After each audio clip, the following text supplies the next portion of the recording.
خواز به پریزنټ ټینس باندې مونږه د پریزنټ ټینس نه آغاز کوو نو په دې کې لومبنی ټینس راځي پریزنټ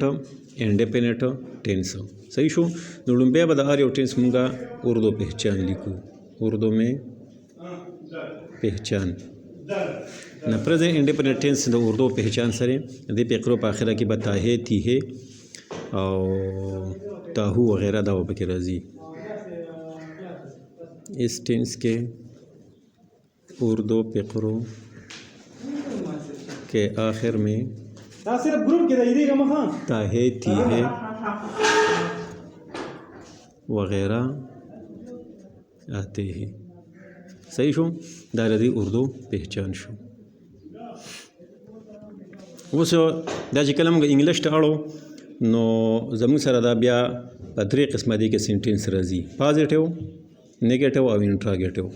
نو لومبیا به موږ د پازیټیو طریقه کار ولیکو د پازیټیو فقرې چې موږ جوړو نو په دې کې به د سبجیکټ پسې به سبجیکټ کې کله زموږ سره هی شي او اټ او سینګولر نوم دا راشي نو د دې سره به بیا دا ورب لومبني فارم سره به ایس یا ایس لګي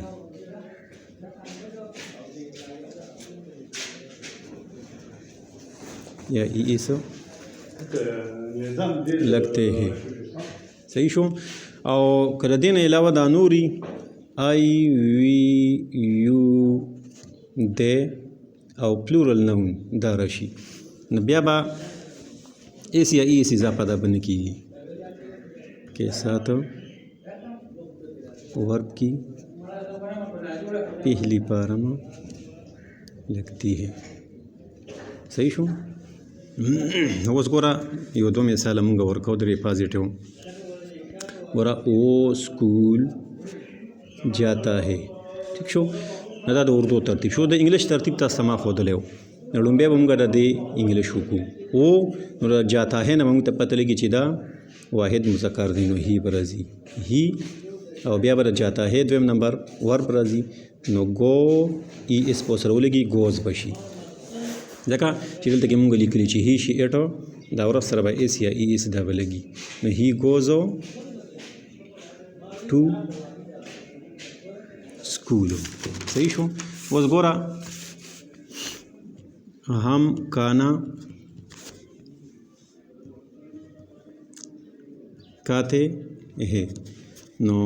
دای براشي د هم د پاره وی راځي وی ایټ د دې انګلیش پوکو ایټ د میل صحیح شو دا پازیټیو طریقه کار دی